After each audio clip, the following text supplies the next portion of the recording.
राष्ट्रपति विद्यादेवी भण्डारीले पुनर्विचार गर्न फिर्ता पठाएको नागरिकता संशोधन ऐन जस्ताको तस्तै भोलिको प्रतिनिधि सभाबाट पारित गर्ने सरकारको तयारीप्रति नेकपा एमाले विरोध गरेको छ। कान्तिपुर समाचारमा आज हामीसँग यो सम्बन्धी सामग्री रहनेछ। सत्ता गठबन्धनको कार्यदलले सिट बाँडफाँडबारे शीर्ष नेताहरूसँग छलफल गर्ने, मुलुकी संहिता कार्यान्वयनका 4 वर्षमा के भयो, सहकर्मी बाबुराम तिमनसेनाको रिपोर्ट, अनि सरकारले स्वास्थ्य उपकरण किन्दै थन्काउँदै गर्दा उपचारमा सकस र अन्तर्राष्ट्रियमा पहिलो पटक चन्द्रमामा आफ्नो रकेट प्रक्षेपण गर्ने नासाको तयारी लगायतका सामग्री हुनेछन्। नमस्कार, अब मुख्य समाचार। नागरिकता विधेयक पुनर्विचार नगरी प्रतिनिधि सभाबाट भोलि नै पारित गर्ने तयारी, हुबहु पठाउने सरकारी कदमप्रति एमालेको असन्तुष्टि। स्थानीय तहका 1,15,000 भन्दा बढी उम्मेद्वारले अझै बुझाएनन् चुनावी खर्च विवरण। निर्वाचन कानुन र सुशासनको उपहास, कारबाहीमा आएको असक्षमता।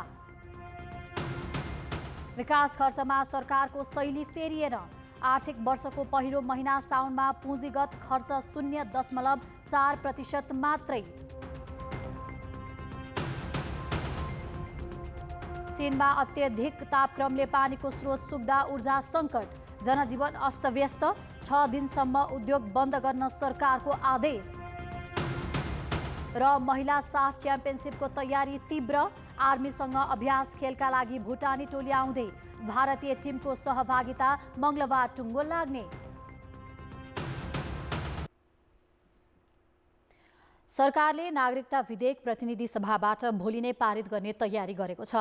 राष्ट्रपति विद्यादेवी भण्डारीले पुनर्विचारका लागि फिर्ता पठाएको विधेयक जस्ताको तस्तै पारित गर्ने तयारी गरेको हो। संसद सचिवालयले आज प्रकाशित गरेको प्रतिनिधि सभाको भोलिको सम्भावित कार्यसूचीमा नागरिकता विधेयक पुनर्विचार गरियोस् भन्ने प्रस्ताव प्रस्तुत गरिने र त्यसलाई पारित गर्ने कार्यसूची छ। यसैबीच कानुन मन्त्री गोविन्द शर्मा कोइरालाले राष्ट्रपति भण्डारीले फिर्ता पठाएको नागरिकता विधेयक भोलि नै पारित गरिने जानकारी दिएका छन्। हामीले नागरिकता ऐन भर्खरै पास गरेका छौँ। सम्माननीय राष्ट्रपतिजीले त्यसलाई फिर्ता पठाउनु भएको छ र हामीले भोलि नै त्यसलाई पार्लियामेन्टमा राख्दैछौँ। राष्ट्रपति भण्डारीले संघीय संसदका दुवै सदनले पारित गरी पठाएको नागरिकता विधेयक प्रमाणीकरणका लागि पठाएको भए पनि 15 दिन राखेर 15 बुँदे सुझावसहित आइतबार मात्र संसदमा फिर्ता गरेकी थिइन्। प्रमुख प्रतिपक्षी नेकपा एमाले भने राष्ट्रपतिले पुनर्विचारका लागि फिर्ता पठाएको विधेयक जस्ताको तस्तै पारित गर्न खोजेको आपत्ति जनाएको छ। एमालेका उपाध्यक्ष युवराज केवालीले विधेयक पारित गर्ने प्रक्रियामा असहमति रहेको बताएका छन्। निलम्बित प्रधान न्यायाधीश चोलेन्द्र शमशेर जवरा विरुद्ध फागुन 1 मा दर्ता भएको महाभियोगको प्रस्ताव 6 महिनापछि छलफलमा प्रवेश गरेको छ। फागुन 22 गते गठित महाभियोग सिफारिस समितिले आजदेखि औपचारिक रूपमा काम सुरु गरेको हो। समितिको पहिलो बैठकमै कार्यविधिका विषयमा सदस्यहरू विभाजित भएका छन्। यसले पनि यो विषय समितिबाट सहजै अगाडि बढाउन चुनौती देखिएको छ।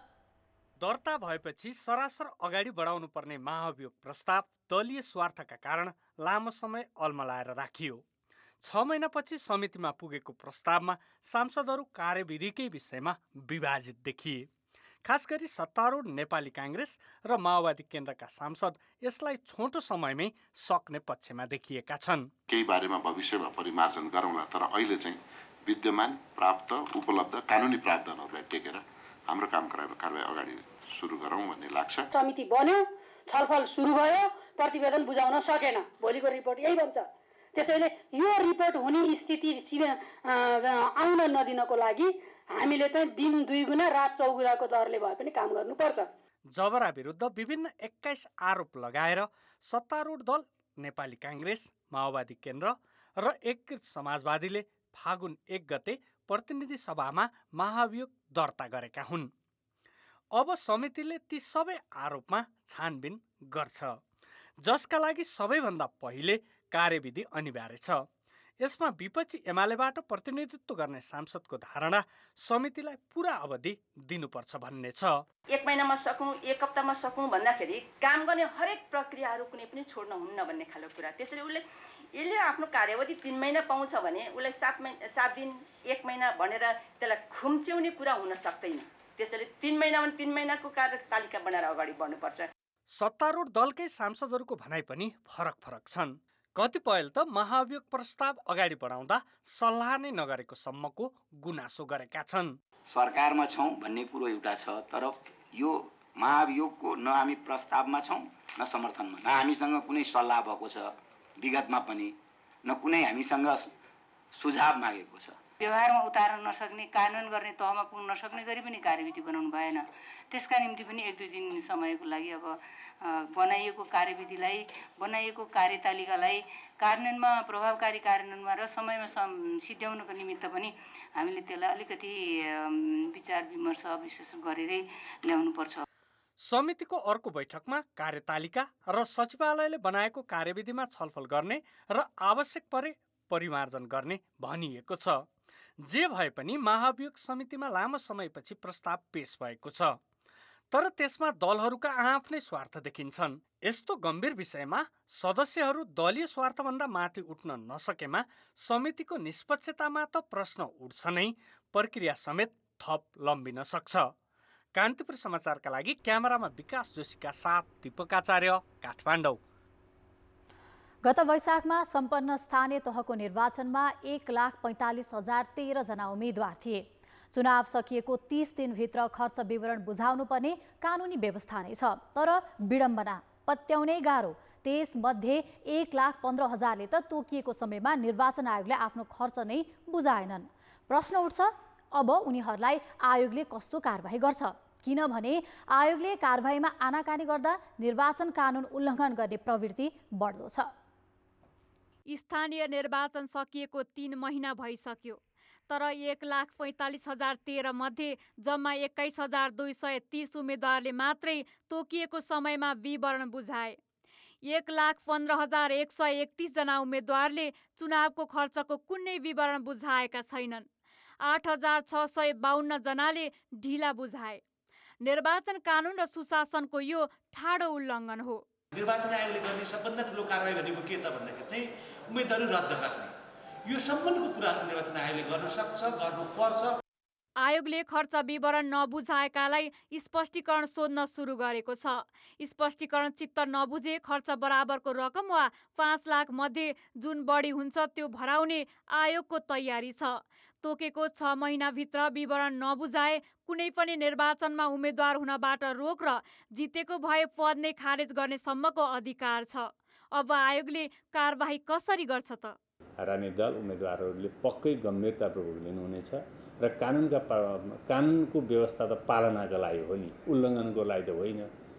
अब यदि साँच्चीकै कारबाही गर्यो भने त्यसले चाहिँ पार्ने प्रभावहरू पनि एकदम गम्भीर हुन सक्छन् होइन। त्यसमा पनि दलहरू र उम्मेदवारहरू पक्कै सोच्नु होला, तर अगाडिका कुराहरू आयोगले गर्ने निर्णय भएको हुनाले अब अहिलेलाई आयोगले स्पष्टीकरण सोधिएको छ। त्यस पछाडिको कदमहरू आयोगले तदनुरूप नै चाहिँ अगाडि बढाउने।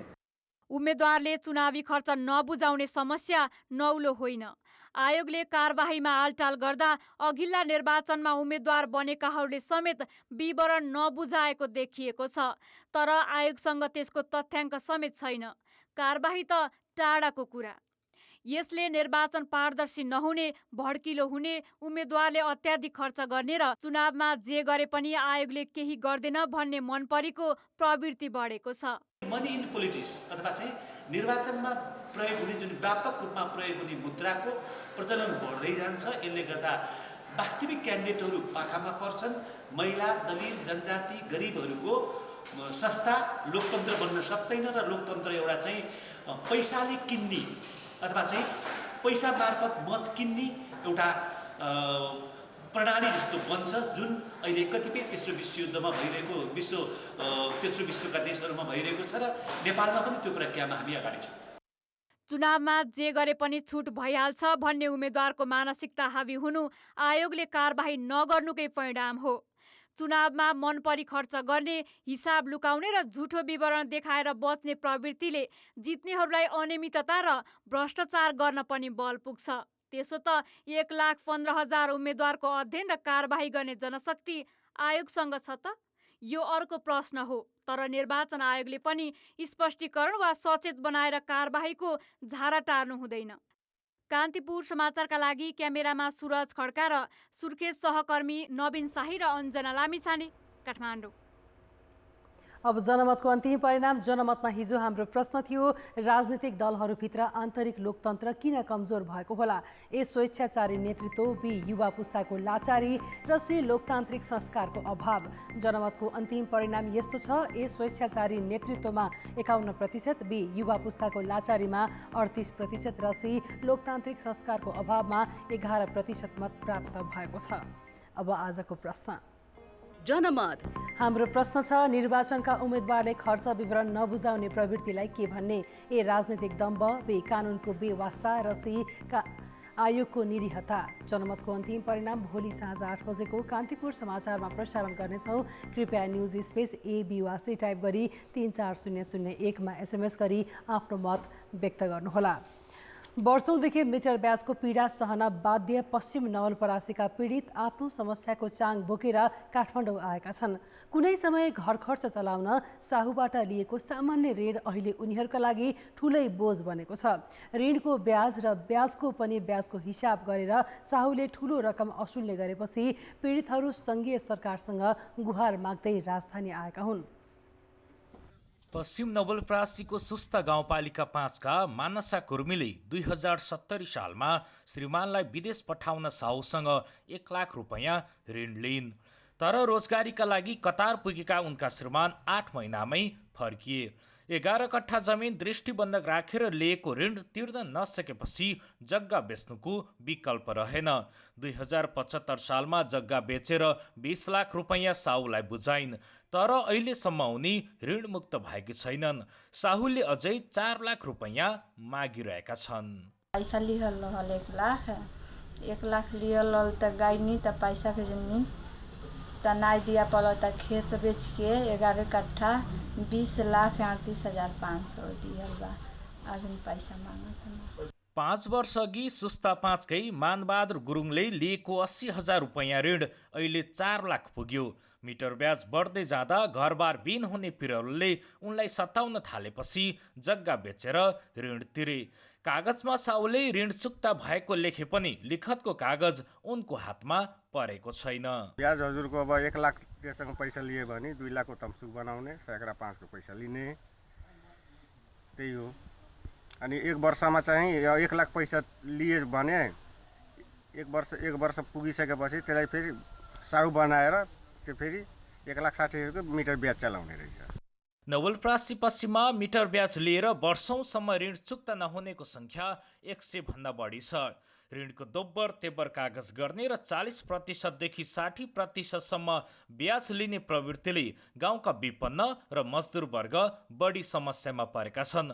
तर मिटर ब्याजमा पैसा दिनेहरू भने आफूहरूले कानुन सम्मत नै दृष्टिबन्धक गरिदिएको बताइरहेका छन्। या त सरकारले दृष्टिबन्धकलाई मिटर ब्याज भन्नुस्, या त मिटर ब्याज र दृष्टिबन्धकमा फरक पारोस्, सिधै मिटर ब्याज भनिदिने।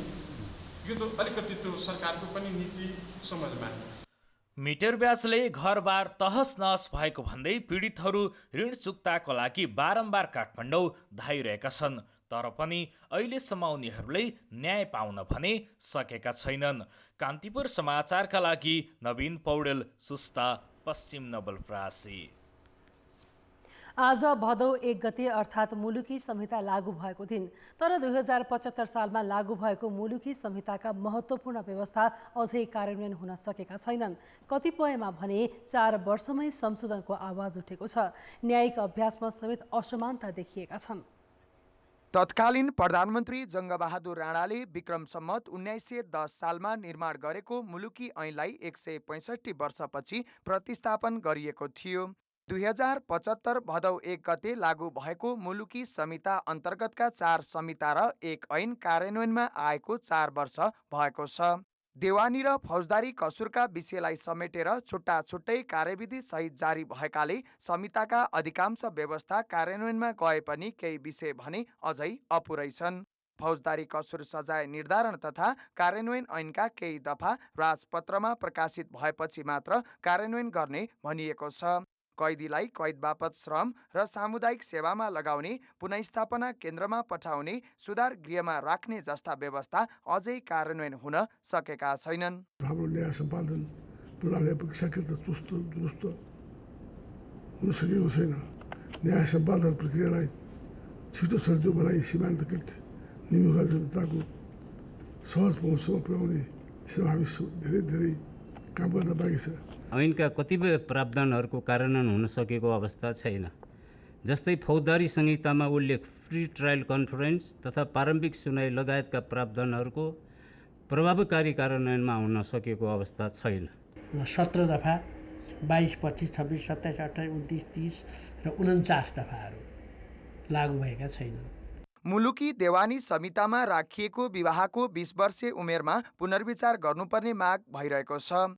बहुबिहा र सम्पत्तिको हक सम्बन्धी व्यवस्थामा पनि संशोधनको आवाज उठेको छ। विवाहको उमेर सम्बन्धी कुरालाई लिएर ठुलो इभेन्ट क्राइ भएको छ, जुन कुरा यहाँहरूलाई मान्य सांसदहरूलाई र विशेष गरी कानुन र न्यायको क्षेत्रमा काम गर्ने हामी सबैलाई यो कुरा जानकारी भएकै विषय हो। मुलुकी संहिता लागू भए यता पीडितको न्यायमा पहुँच नपुगेको र कानुन बुझेकाहरूले गलत मनसायले झुटा मुद्दा सिर्जना गरी न्यायिक विचलन ल्याउने काम पनि उत्तिकै भएका छन्। मुलुकी संहिताभित्र व्यावहारिक कार्यान्वयनमा पनि केही असमानता देखिएका छन्। कुनै प्रमाण छैन, केही छैन। खालि के त भन्दाखेरि जाहेरीले चाहिँ जाहेरवालाले आएर जाहेरी दिएको र आएर बकपत्र गरेको, त्यसले गर्दाखेरि उसलाई चाहिँ जबरजस्ती भएकै हो कि भनेर चाहिँ त्यो आधारमा गरिदिएको अवस्थाहरू छ। कार्यान्वयनको चरणमा थुप्रै कमी कमजोरीहरू पनि रहेछन् भन्ने देखिया छ। संशोधनको प्रक्रियामा निरन्तर रूपमा गइरहेको छ। अपराध संहितामा पनि हामीले केही संशोधन केही दिन अगाडि मात्रै गरेका छौँ। कानुनमा भएको व्यवस्था कार्यान्वयन प्रभावकारी नहुनुमा सरकार नै मुख्य दोषी देखिन्छ। कान्तिपुर समाचारका लागि क्यामेरामा विनोद कोजुका साथ बाबुराम तिमिल सिन्हा, काठमाडौँ। ब्रेकपछि पुनः स्वागत छ। सत्ता गठबन्धनमा सिट बाँडफाँड गर्न बनेको कार्यदलले दलका शीर्ष नेतासँग मोडालिटीबारे छलफल गर्ने भएको छ। प्रधानमन्त्री निवास बालुवाटारमा आज बसेको कार्यदल बैठकले विभिन्न मोडालिटीमा शीर्ष नेतासँग छलफल गर्ने निर्णय गरेको हो। बैठकमा कार्यदलका सदस्य बीच विभिन्न मोडालिटीमा छलफल भएको थियो। त्यसलाई अन्तिम रूप दिन संयोजक कृष्ण प्रसाद सेटौराले शीर्ष नेताहरूसँग छलफल गर्नेछन्। त्यसपछि सबै दलमा आन्तरिक छलफल गर्ने र सिट बाँडफाँडको विषय टुङ्गोमा पुर्याउने नेताहरूको सहमति छ। अहिलेसम्म भएका जुन छलफलका विवरणहरू छ, त्यो विवरणहरू शीर्षस्थ नेताहरूलाई अवगत गराउने र त्यसपछि बस्ने बैठकबाट अघि तपाईँले इङ्गित गरेको कुरातर्फ हामी एउटा निर्णयमा पुग्ने सहमतिका साथ आजको बैठक अन्त भएको छ। आउने शनिबारको बैठकमा चाहिँ सबै शीर्ष नेताहरूसँग परामर्श गरेर एउटा प्रस्ताव प्रस्तुत गर्ने भन्ने कुरा भयो। कार्यदलमा सिट बाँडफाँडको आधार 2074 र 2079 को स्थानीय तह निर्वाचनको मत परिणामलाई मान्ने विषयमा छलफल भएको छ। शनिबार पुनः बस्ने कार्यदल बैठकले निष्कर्ष निकाल्ने बताइएको छ। आजको बैठकमा सिट बाँडफाँडको प्रस्ताव पेश गर्ने भनिए पनि तयारी नपुगेको भन्दै पेश हुन सकेन। 5 दलीय गठबन्धनका शीर्ष नेताहरूको साउन 20 गते बसेको बैठकले प्रदेशसभा र प्रतिनिधि सभा निर्वाचनमा तालमेल गर्ने निर्णय गर्दै 11 सदस्यीय कार्यदल गठन गरेको थियो। नेकपा एमालेका अध्यक्ष केपी शर्मा ओलीले सत्तारूढ गठबन्धन विचार शून्य समूहको झुन्ड भएको आरोप लगाएका छन्। काठमाडौँमा आज आयोजित एक कार्यक्रममा अध्यक्ष ओलीले एक्लै उभिन नसक्नेहरूले टेको समाउन गठबन्धनको उपयोग गरेको टिप्पणी गरे। काङ्ग्रेस दिशाहीन छ, कोसँग मिलेर के गर्ने, केका लागि मिल्ने त्यो थाहा छैन। मिल्ने किनभने राम्रो काम हुनबाट देशलाई रोक्ने, एमालेले राम्रो काम गर्छ, एमालेलाई आउनबाट रोक्ने, उसको काम त्यति मात्रै छ। प्रजातन्त्रको वकालत गर्ने काङ्ग्रेसले अहिले माओवादी केन्द्रका अध्यक्ष पुष्पकमल दाहालको मामुली कार्यकर्ताको काम गरिरहेको ओलीको आरोप छ। नेकपा माओवादी केन्द्र स्थायी कमिटी तथा पोलिट ब्युरोसँगै पदाधिकारी टुङ्गो लगाउने अन्तिम कसरतमा जुटेको छ। आज पार्टी मुख्यालय पेरिस डाँडामा बसेको पूर्व स्थायी कमिटीको बैठकमा स्थायी कमिटी, पोलिट ब्युरो र पदाधिकारीबारे छलफल भए पनि टुङ्गोमा पुग्न सकेन। शुक्रबार बस्ने बैठकबाट सबै विषयको टुङ्गो लगाउने माओवादी केन्द्रको तयारी छ। हामीले टुङ्गाउनु पर्ने केही विषयहरू थिए, खास गरेर केन्द्रीय कमिटीमा थप्नुपर्ने केही साथीहरू र पोलिट ब्युरोमा थप्नुपर्ने केही साथीहरू र थाई कमिटीमा थप्नुपर्ने साथीहरू र पदाधिकारी टुङ्गाउने विषय तपाईँहरूको जिज्ञासाको विषय होला। यी सबै विषयमा हाम्रो विस्तृत छलफल भयो र करिब हामी टुङ्गोमा पुगेका छौँ। माओवादी केन्द्रले 41 सदस्यीय स्थायी कमिटीमा पूर्व स्थायी कमिटीसँगै प्रदेश इन्चार्ज र महिला सदस्य थप्ने भएको छ। स्थायी कमिटीमा शशि श्रेष्ठ, अञ्जना बिसुके, रेखा शर्मा लगायत थपिने भएका छन्। यता 15 सदस्यीय पदाधिकारीको टुङ्गो समेत भोलि बस्ने बैठकबाट लगाइने भएको छ। महासचिवमा आकाङ्क्षीहरू धेरै देखिएपछि माओवादीले हालसम्म पदाधिकारीबारे निर्णय गर्न सकेको छैन। यता माओवादी केन्द्रका अध्यक्ष पुष्पकमल दाहालले केही दिन अघि एकीकृत समाजवादीसँग एकता गर्ने गरी कार्यदल बनाउन लागेको प्रतिक्रिया दिएपछि एकीकृत समाजवादीले पनि कार्यदल बनाउने बारे छलफल गरेको छ। आसन्न निर्वाचनपछि एकता गर्ने गरी आफ्नो दलमा अध्ययन कार्यदल बनाउने विषयमा छलफल भएको माओवादीले जनाएको छ। सरकारी अस्पतालमा बिरामीले सहज उपचार नपाउने, उपकरण किनेको किनै गर्ने तर उपयोग नहुने प्रवृत्तिमा अझै सुधार आएको छैन। वर्षेनी करिब 5 अर्बभन्दा बढीको उपकरण सरकारले खरिद गर्छ, तर सरकारी अध्ययनले सरकारी अस्पतालको 8 वर्ष अघि र अहिलेको अवस्था उस्तै रहेको देखाएको छ। जिल्ला अस्पताल सल्यानमा रहेका आइसियु र भेन्टिलेटर दक्ष जनशक्ति नहुँदा प्रयोगविहीन अवस्थामा छन्। 1500 आइसियु र 6वटा भेन्टिलेटर प्रयोगमा नआई थन्किएका हुन्। 2 वर्ष अघि 2 करोड 60 लाखमा खरिद गरिएको आइसियु र भेन्टिलेटर जडान नै गरिएको छैन। भेन्टिलेटर आइसियु स्टार्ट गर्नको लागि हामीसँग छुट्टै स्पेस चाहिन्छ, त्यही किसिमको सेटअप चाहिन्छ। हामीसँग स्पेसको कमी छ, अहिले बिल्डिङ्सहरू छैन। विराटनगरको कोशी अस्पतालमा त एनआइसियु सेवा नै बन्द भएको छ। 2400को एसडियु र आइसियु 600मा झरेको छ। हामीसँग भएको जति उपकरण छ त्यो उपकरणलाई पनि हामीले व्यवस्थित रूपले सञ्चालन गर्न सकेका छैनौँ। किन सिटी स्क्यान दिने मेन पावर नदिने, हैन, अनि डायलाइसिस दिने मेन पावर नदिने। गोर्खा अस्पतालले 2077 सालमै भेन्टिलेटर सहित आइसियु कक्ष सञ्चालनका लागि 1 करोड खर्चेर उपकरण खरिद गरे पनि स्टोरमा थन्किएको छ। बिरामी भने डायलाइसिसका लागि समेत बाहिर जानुपर्ने बाध्यता छ। आइसियु छैन यहाँ, होइन, एमआरआई डायलिसिस छैन। अहिले भर्खर डायलिसिस मेसिन आएको 2-3 वर्ष भइसक्यो भन्छ, तर यहाँ चालु गरेको हामीले थाहा पाएको छैन। एनेस्थेसियोलोजिस्ट चाहिने र इन्टर्नल मेडिसिनका डाक्टरहरू पनि चाहिने हुँदाखेरि चाहिँ आइसियु व्यवस्थापन गर्न अलिकति ढिला भएको हो। त्यसै गरी डायलाइसिस मेसिन चाहिँ अब 1 महिनाभित्रमा चाहिँ हामीले सञ्चालन गर्छौँ। सरकारले सन् 2014मा गरेको अध्ययनमा देशभर रहेका ventilator, X ray machine, CT scan लगायतका मेडिकल उपकरण मध्ये 63% मात्रै चालु अवस्थामा देखिएको थियो। 8 वर्षपछि अहिले स्वास्थ्य सेवा विभागले मुलुकका 52 अस्पतालमा अनुगमन गर्दा पनि समस्या उस्तै देखियो। जनशक्ति अभाव, मर्मत नहुनु तथा जडान नै नगरिराख्नु मुख्य कारण देखाइएको छ।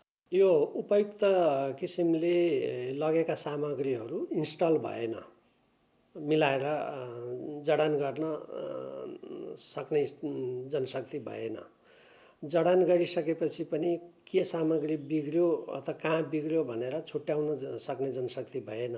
इन्स्ट्रुमेन्टलाई सञ्चालन गर्ने, चलाउने र सर्भिस दिन सक्ने चिकित्सकहरू, तालिम प्राप्त चिकित्सकहरू जिल्लामा अथवा हस्पिटलहरूमा भएनन्। यिनै कारणले गर्दाखेरि त्यो लगेका सामग्रीहरू पनि बिग्रेर वा नबिग्रिकन पनि थन्किएर बसेका छन्।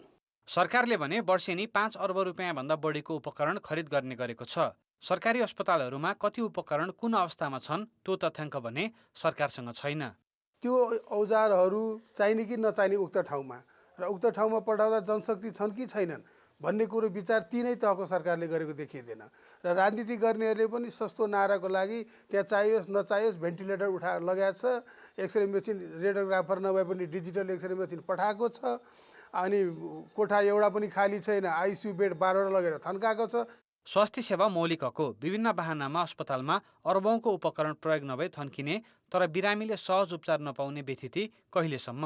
कान्तिपुर समाचारका लागि जिल्ला सहकर्मीहरू र क्यामेरामा विकास जोशीका साथ कृपाल गौतम, काठमाडौँ। अब जनताको आवाज। आज हामीले 7 प्रदेशमा सोधेका छौँ, सरकारी स्वास्थ्य संस्थाबाट प्राप्त हुने सेवा तपाईँलाई कस्तो लाग्छ? जनताको आवाज। सरकारले पैसा मात्रै गोजीमा हम्म गरेको छ, सरकारी काम कहिले जाला घाम। लाइनमा बस्नुपर्छ, साह्रै भिडभाड छ, सिस्टमेटिक छैन। केही दूरदराज यति अप्ठ्यारो स्थितिमा छन्, अप्ठ्यारो ठाउँमा छन्, ती ठाउँमा चाहिँ अझै प्रभावकारी स्वास्थ्य सेवा विस्तार हुन सकेको छैन। समयमा डाक्टरहरू आउनुपर्छ, औषधिहरू पर्याप्त मात्रामा पाउनुपर्छ। पहुँचाउनको लागि मात्रै छ। पाउनुपर्ने सेवा सुविधाहरू सहज ढङ्गबाट पाइरहेका छौँ। विशेषज्ञहरू बसेर चाहिँ सेवा नदिरहेको अवस्था छ। महँगो औषधिहरू चाहिँ यहाँ पाइँदैन। लक्षित वर्गले पाउन सकेको छैन सुविधा। बाहिर जानको लागि रिपोर्ट कार्ड बनाऊ भन्दा पनि अब पहिलाको रिपोर्ट चाहिन्छ भन्नुहुन्छ, रिपोर्ट पनि पाइएन। केन्द्रीय सरकारले राम्रो डाक्टरहरू स्थानीय सरकारमा राखिदिए, वडा कार्यालय गाउँपालिकामा राखिदिए हामीलाई सजिलो हुन्थ्यो। सुविधा हामीलाई केही छैन, पेसेन्ट जताउन बजार आउनुपर्छ। डाक्टरले पनि त्यति ध्यान दिँदैनन्, नाम मात्रको उपचार गर्छन् र क्लिनिकमा ध्यान दिन्छन्। सीमानको 2 मेडिकल फेरको लागि स्वास्थ्य बिमालाई त्यो पनि के अरू कागज प्रमाण जुटा भन्नुहुन्छ, फोटोहरू देखाएर मान्नु भएन। राज्यले पनि एउटा नियन्त्रण गर्नुपर्ने देखिन्छ। सरसफाइ कोरोना भाइरस भन्छ देशमा, अब केही चिजको यहाँनिर हाम्रो सरकारलाई केही मतलबै छैन। गोर्खाको सेवा राम्रै छ, पहिला भन्दा अलि इम्प्रुभ चाहिँ भयो। हस्पिटलमा जाने हो भने आवश्यकता अनुसारको औषधि नहुने। सदरमुकामको अस्पतालहरूमा भेन्टिलेटरको सुविधा छैन। सिएमए बाहेक र एउटा एचए बाहेक त्यहाँ डाक्टर भेट्न गाह्रो हुन्छ। जो दिनुपर्ने सेवा हो त्यो खासै अलि जस जाँगर लगाएर गरेको जस्तो लाग्दैन। सेवा प्रवाह सुस्त छ। प्रसुति सेवाहरूमा पनि जाँदाखेरि इमर्जेन्सीमा हुँदा पनि डाक्टर नभेटिने।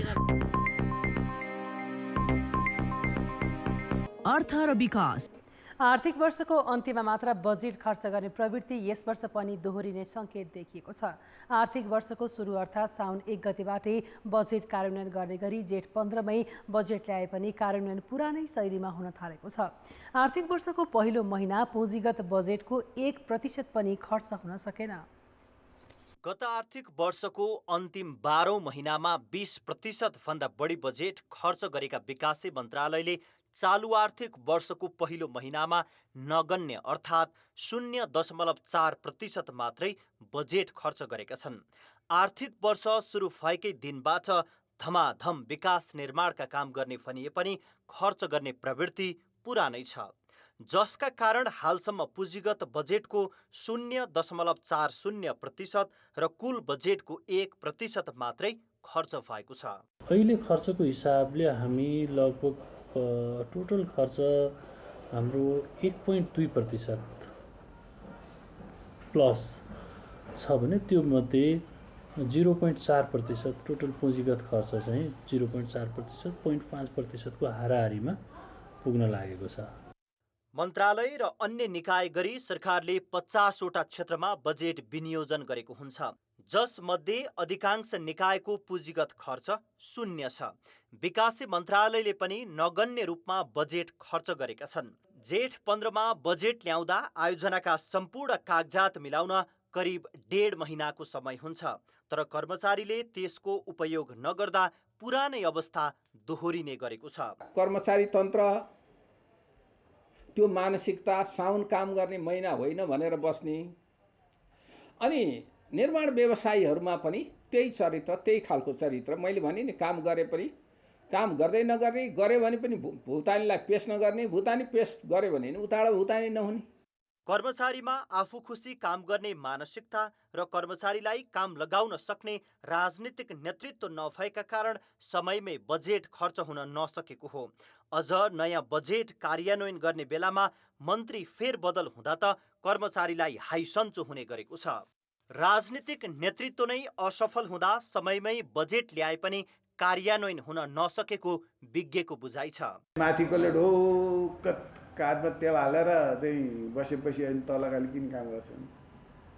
सचिवहरूलाई पनि कुन बेला चाहिँ कहाँ सारिदिने हो भन्ने डर छ। काम गरेर के पाउँछु मैले? न काम गर्दा जोखिम छ, कसले के गरिदिने हो, के हालिदिने हो भन्ने, नगर्दा कसैले केही गर्न सक्दैन। त्यसकै किन गर्ने काम? विकासे मन्त्रालयमा सबैभन्दा बढी 1.56 अर्ब बजेट पाएको भौतिक पूर्वाधार मन्त्रालयले आर्थिक वर्षको पहिलो महिना 85 करोड अर्थात् 0.6% मात्रै खर्च गरेको छ। त्यस्तै ऊर्जा मन्त्रालयले 0.6 र शहरी विकास मन्त्रालयले 0.1% मात्रै पुँजीगत खर्च गरेका छन्। यसले सरकारको काम गर्ने शैलीमा सुधार आउन नसकेको देखिन्छ। कान्तिपुर समाचारका लागि क्यामेरामा रूपक कोइरालाका साथ भरत रावल, काठमाडौँ।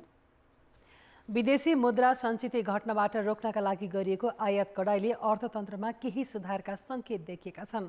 तर अर्थतन्त्र अहिले नै जोखिम मुक्त भने भइसकेको छैन।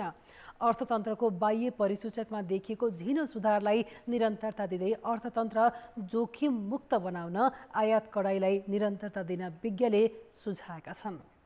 गत वर्षको असारमा विदेशी मुद्रा सञ्चित 11 अर्ब 75 करोड अमेरिकी डलर थियो। तर रेमिटेन्समा आएको कमीसँगै निर्यातको तुलनामा आयातको वृद्धिले विदेशी मुद्रा सञ्चित 1 अर्ब 72 करोडले घटेपछि गत पुसमा नेपाल राष्ट्र बैङ्कले आयातमा कडाइ गर्न नगद मार्जिनको व्यवस्था गर्यो। सरकारले पनि वैशाखबाट केही वस्तुको आयातमा पूर्ण रोक लगायो। यसपछि जेठबाट बल्ल अर्थतन्त्रका बाह्य सूचकमा सुधारका केही सङ्केत देखिए। वैशाखसम्म आउँदा 9 अर्ब 28 करोड अमेरिकी डलरमा झरेको विदेशी मुद्रा सञ्चित जेठमा 9 अर्ब 45 करोड र असारमा 9 अर्ब 54 करोड कायम भएको छ। विदेशी मुद्राको सञ्चित बढेपछि वैशाखमा 6.54 महिनाको आयात धान्ने क्षमता जेठमा 6.73 महिना र असारमा 6.9 कायम भएको छ। अब हामीले क्रमिक रूपमा आयातलाई व्यवस्थापन गर्न सक्यौँ भने विदेशी विनिमय सञ्चितलाई पनि एउटा कम्फर्टेबल लेभलमा राख्न सक्छौँ भन्ने सन्देश दिएको छ। त्यसै गरिकन मूल्य वृद्धिमा पनि जेठको तुलनामा असारमा केही घटेको देखिन्छ।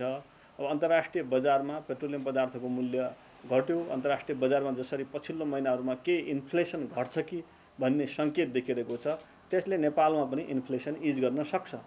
विदेश जाने कामदारको सङ्ख्या बढेपछि गत वर्षको साउनबाट घट्न सुरु गरेको रेमिट्यान्स चैतसम्म निरन्तर घट्यो। साउनमा 75 अर्ब 96 करोड रेमिट्यान्स आएकोमा चैतमा 7 खर्ब 25 अर्ब आएको थियो। तर यस्तो रकम अघिल्लो वर्षको तुलनामा 0.6%ले कम थियो। गत वैशाखमा 8 खर्ब 11 अर्ब आएको रेमिटेन्स असारमा 10 खर्ब 7 अर्ब आयो, जुन अघिल्लो वर्षको सोही अवधिको तुलनामा 4.8% बढी हो। आयातका लागि बाहिरिने रकममा आएको कमी र रेमिटेन्समा आएको वृद्धिले शोधनान्तर स्थिति अर्थात् विदेशबाट आउने र यहाँबाट बाहिरिने रकमको अन्तर वैशाखसम्म निरन्तर बढे पनि जेठबाट भने केही कम भएको छ। अर्थतन्त्रमा आएको यो सुधारले मुलुक जोखिम मुक्त भइ नसकेको देखाए पनि सरकारी नीतिहरूले अर्थतन्त्र सुधारका लागि काम गरेको विज्ञको बुझाइ छ। ल अब हामी ढुक्क भयौँ है, हामी सामान्य अवस्थामा आयौँ भन्ने होइन। तर जुन हिसाबले हामी गएको हिउँददेखि मङ्सिर पुस माघ फागुन चैत वैशाख जेठदेखि हामीले भोग्दै आइरहेका थियौँ, त्यसमा खास गरी यो हाम्रो बाह्य क्षेत्र, हाम्रो आयात निर्यात रेमिट्यान्स शोधनान्तर स्थितिमा चाहिँ अलिकति झिनो सुधार चाहिँ देखिएको जस्तो लाग्छ। रुस र युक्रेनको युद्धका कारण बढेको महँगीले अहिले आम सर्वसाधारणको दैनिकी नै कष्टकर बनाएको छ। गत कार्तिकदेखि बढ्न थालेको महँगी दर जेठमा आइपुग्दा 8.56% भएको थियो। तर असारमा आउँदा यसमा केही कमी आएर 8.08मा झरेको छ। तर आन्तरिक वस्तुको उत्पादन नबढाउँदासम्म महँगी नियन्त्रण मात्र होइन, विदेशी मुद्रा सञ्चित घट्नबाट रोक्न पनि सरकारले भरमग्दुर प्रयास गर्नुपर्छ। कान्तिपुर समाचारका लागि क्यामेरामा विकास जोशीका साथ सुदिल पोखरेल, काठमाडौँ। विदेशबाट अवैध रूपमा नेपाल ल्याइएका मोबाइल सेट आगामी सेप्टेम्बर 15 अर्थात् भदौ 30 गतेबाट नचल्ने भएका छन्। पर्याप्त पूर्वाधार बन्न नसकेको भए पनि mobile device management system MDMS लागू गरेर विदेशबाट अवैध रूपमा ल्याएका मोबाइल बन्द गर्न लागि हो। 4 वर्षदेखि चर्चामा रहेको र गत आर्थिक वर्षको बजेटमै उल्लेख भए पनि पर्याप्त तयारी नपुगेको भन्दै नेपाल दूरसञ्चार प्राधिकरणले MDMS लागू गर्न सकेको थिएन। यसपटक प्राइमरी डेटा सेन्टर बन्न नसकेको भए पनि सेकेन्डरी डेटा सेन्टरबाटै MDMS लागू गर्न लागि हो। देशमा वैदेशिक मुद्रा सञ्चित घटेको भन्दै नेपाल राष्ट्र बैंकले $300 भन्दा माथिका मोबाइल आयातमा रोक लगाएपछि अवैध आयात बढेको व्यवसायीले बताउँदै आएका थिए। यसबाट राज्यले वार्षिक 15-16 अर्ब रुपैयाँ राजस्व गुमाउने गरेको मोबाइल आयातकर्ताको भनाइ छ। कमसेकम 1200-1300 करोड रुपियाँको रेभेन्यू एक्स्ट्रा आउँछ। यो तपाईँको गृहलाई चाहिएको छ होइन। सबै अब आज त्यो क्राइमहरूदेखि लिएर सबै नेपालमा ठुल्ठुला क्राइमका घटनाहरू सबै ग्रे मोबाइलले भइरहेछ भनेपछि यो आम पब्लिकहरू अहिले ग्रे मोबाइलले गरेर ठगिरहेछन् होइन। रिफर्बिस सामानहरू नेपालमा आइरहेछ, नेपालको राजस्व घटिरहेछ। अहिलेसम्म अवैध आयात भएका मोबाइल व्यक्तिगत रूपमा दर्ता गरेर सञ्चालन गर्न पाइनेछ। दर्ताका लागि प्राधिकरणले निश्चित समय दिनेछ।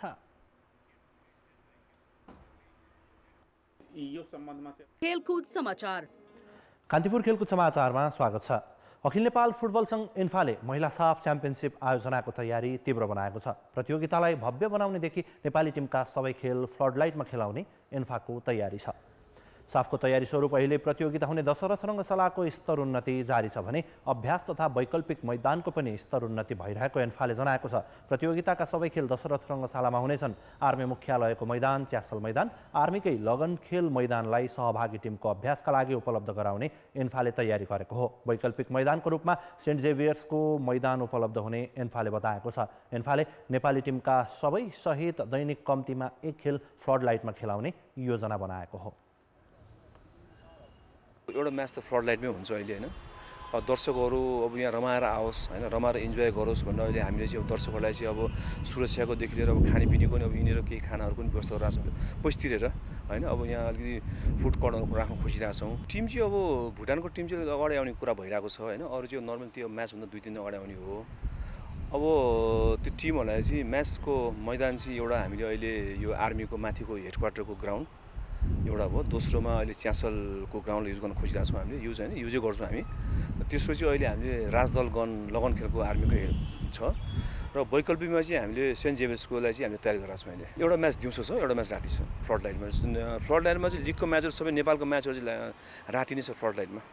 यस्तै एन्फाले सहभागी टिम भुटानलाई 2 मैत्रीपूर्ण खेलको मौका मिलाइदिनेछ। भुटानले त्रिभुवन आर्मीको महिला टिम र सशस्त्र प्रहरीको एपीएफसँग मैत्रीपूर्ण खेल्ने प्रस्ताव गरेको छ। आर्मीसँगको मैत्रीपूर्ण पक्का भएको छ भने एपीएफसँगको खेलको टुङ्गो लाग्न बाँकी छ। भुटान प्रतियोगिता आयोजना हुनु एक साता अघि नै नेपाल आइसक्नेछ। भुटानले लकडाउनपछि पहिलोपटक महिला टिम नेपाल पठाउन लागेको हो। नेपाली टिमले भने कुनै विदेशी टिमसँग मैत्रीपूर्ण खेल्ने छैन। यस्तै फिफाको प्रतिबन्धमा रहेको भारतीय महिला टिम सहभागी हुने या नहुने टुङ्गो आगामी मङ्गलबार मात्र लाग्नेछ। आज बसेको दक्षिण एसियाली फुटबल महासङ्घको बैठकले फिफाको अन्तिम निर्णय पर्खने र भारतीय टिमको सहभागिताको विषय टुङ्गो लगाउने निर्णय गरेको हो। भारत सहभागी नभए प्रतियोगिताको नयाँ तालिका अर्को साता आउनेछ। प्रतियोगिता भदौ 21 देखि असोज 3 सम्म दशरथ रङ्गशालामा हुँदैछ। नेपाल आर्मी क्लब अपराजित रहँदै प्रथम राष्ट्रिय खुल्ला बास्केटबल प्रतियोगिताको क्वार्टर फाइनल प्रवेश गरेको छ। समूह बी को लिग चरणको अन्तिम खेलमा आर्मीले कीर्तिपुरलाई पराजित गर्यो। आयोजक नखीपोट युथ क्लबको कवर्ड हलमा आर्मीले 101 स्कोर गर्यो। पराजित कीर्तिपुरले 85 अङ्क बटुल्यो। उत्कृष्ट सुरुवात गरेको कीर्तिपुरले आर्मी विरुद्ध पहिलो क्वार्टरमा 29-26 को अग्रता बनाएको थियो, तर बाँकी 3 क्वार्टरमा आर्मीले पुनरागमन गर्दै रोमाञ्चक जित दर्ता गरेको हो। दोस्रो क्वार्टरमा आर्मी 26-11 ले विजयी हुँदा तेस्रो र चौथो क्वार्टरमा 22-20 र 27-25 को रोमाञ्चक जित निकाल्न सफल भयो। आर्मीका आयुष सिंहले सर्वाधिक 44 स्कोर गरे। यसअघि समूह चरणको पहिलो खेलमा आर्मीले रोयल क्लबलाई पराजित गरेको थियो। आर्मीले अपराजित रहँदै क्वार्टर फाइनलमा स्थान बनाउँदा कीर्तिपुर भने दुवै खेलमा पराजित हुँदै बाहिरियो। हिजो भएको खेलमा कीर्तिपुर रोयलसँग हारेको थियो। समूह एबाट गोल्डेन गेटले समूह विजेताको रूपमा क्वार्टर फाइनलमा स्थान बनायो। उसले शङ्करदेवलाई 73-63 स्कोरले पराजित गर्यो। गोल्डेन गेटका अभिषेक लिम्बुले सर्वाधिक 25 स्कोर गरे। पराजयका बावजुद शङ्करदेव समूहको उपविजेताको रूपमा क्वार्टर फाइनल पुग्यो। यो समूहबाट आयोजक नखीपोट बी बाहिरियो। महिलातर्फ भने एक खेल बाँकी छँदै ललितपुर हाई र आयोजक नखीपोट युथ क्लबले फाइनलमा स्थान बनाइसकेका छन्। लिग चरणको अन्तिम खेलमा शुक्रबार यिनै दुई टिम खेल्नेछन्। प्रतियोगिताको पुरुष र महिला दुवैतर्फको फाइनल शनिबार हुनेछ। खेलकुद समाचार अहिलेलाई यति नै। अब मौसम सम्बन्धी जानकारी।